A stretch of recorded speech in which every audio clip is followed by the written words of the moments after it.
Hello বন্ধুরা, তো সকালের টিফিন আমি আজকে বানাবো একটু কড়াইশুঁটি আলু টমেটো দিয়ে তরকারি। তো লঙ্কা পেঁয়াজ দিয়ে দিয়েছি আর একটু এর মধ্যে জিরে দেবো। আর আজকে উনুনটা আমার প্রচণ্ড ডিস্টার্ব হচ্ছে, জ্বলছেই না, খালি নিভে যাচ্ছে। আর এদিকে বানাবো কালকে যে লঙ্কা কিনে এনেছিলাম, বড় লঙ্কাগুলো, যে মিষ্টি লঙ্কা সুইট চিলি, সেইটার পকোড়া বানাবো। তো পকোড়ার জন্য সব কিছু মশলা, বেসন, চালের গুঁড়ো একটু দিয়ে ভালো করে ব্যাটার বানিয়েছি, লঙ্কা শুদ্ধ। আর এই যে কড়াই একটু একটু করে দিয়ে দিচ্ছি। ওদিকে আমার তরকারি আর লুচি হয়ে গেছে। এটা হচ্ছে সকালের টিফিন। তো পকোড়াগুলোকে এখন আমি লঙ্কার পকোড়া আর কি, বা লঙ্কার চপ, এইগুলো এখন উল্টে পাল্টে এইভাবে লাল লাল করে ভেজে নেবো। তো গোটা গোটা চপ বানাই, কিন্তু আমি গোটাই বানাইনি, দু টুকরো করে কেটে নিয়েছি, তাহলে আরও একটু ভালো হবে, সেই কারণে। আর একটু চালের গুঁড়োটা দিয়েছি, মুচমুচে হবে।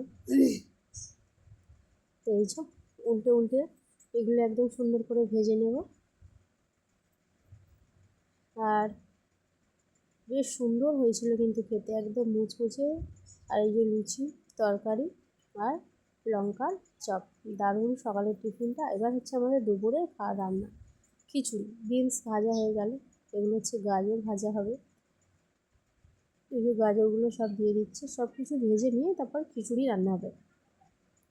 সরস্বতী পুজোয় প্রত্যেক বছরই আমাদের খিচুড়ি হয়। তো গাজর ভাজা হয়ে গেছে, গাজরকে এবার উঠিয়ে নিচ্ছে সব।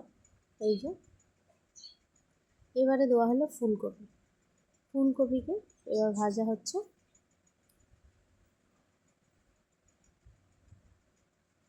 সব ফুলকপি দিয়ে একে ভালো করে একটু ভেজে নিতে হবে, যাতে গন্ধটা না বেরায়। তারপরে আলু দেওয়া হলো, আলুটাকেও ভেজে নেওয়া হবে। একে একে সমস্ত সবজিকে ভেজে নেওয়া হবে। এই যে আলু ভাজা হয়ে গেছে, উঠিয়ে নিয়েছে সব। এবারে দেওয়া হচ্ছে কুমড়ো, কুমড়োটাকে ভেজে নেওয়া হবে ভালো করে। তারপরে দেখো এদিকে এখনও আছে। আর এদিকে চাল, ডাল, মুগ ডাল, মুসুর ডাল, ছোলার ডাল, সব কিছু একসাথে দেওয়া হবে। তা মুগ ডালটা পর, ওটা তো ভাজা হবে, সেই জন্য এই ডালগুলোকে একসাথে সব ধুয়ে নেওয়া হবে। এদিকে কুমড়ো ভাজা হয়ে গেছে, উঠিয়ে নেওয়া হলো কুমড়ো ভাজা। এদিকে দেওয়া হয়েছে ক্যাপসিকাম আর লাল আলু ভেজে নিয়েছে। এদিকে কড়াই দেওয়া হচ্ছে লঙ্কা, এই যে লঙ্কাটাকে ভেজে নিয়ে তারপর দেওয়া হলো টমেটো। এতে আর কি পেঁয়াজ দেওয়া হলো না, নিরামিষই করেছে। আর আমি তারপর এদিকে সমস্ত গুঁড়ো মশলা একে একে দেওয়া হবে। জিরে গুঁড়ো, লঙ্কা গুঁড়ো, ধনে গুঁড়ো, হলুদ, নুন, সব কিছুই দিয়ে ভালো করে কষে নিয়েছে। তারপরে দেওয়া হলো কড়াইশুঁটি, কড়াইশুঁটি দিয়ে মশলাটাকে খুব ভালো করে কষে নেব।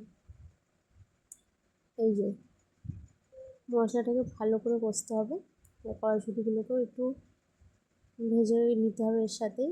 তো দেখো এই যে হয়ে গেছে, সব সবজি এবারে দিয়ে দেওয়া হলো এই মশলার মধ্যে। দিয়ে এবার এটাকে ভালো করে কষে নেবে সব কিছু একসাথে। যা যা সবজি ভেজে রেখেছিলো সব কিছুই কড়াইয়ের মধ্যে দিয়ে দেওয়া হলো। দিয়ে এবার ভালো করে এটাকে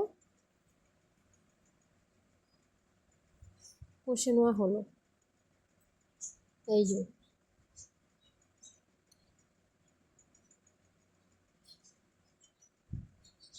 আর এর ওপরে দেওয়া হলো আরও একটু মশলা কম হয়েছিল বলে জিরে গুঁড়ো, হলুদ দিয়ে ভালো করে এটাকে একদম কষে নেওয়া হচ্ছে। এই যে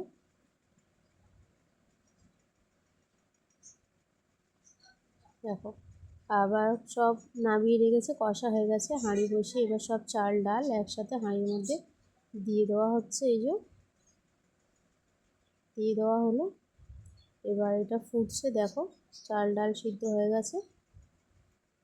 এবারে সমস্ত কষে রাখা সবজিগুলো হাঁড়ির মধ্যে দিয়ে দেওয়া হচ্ছে।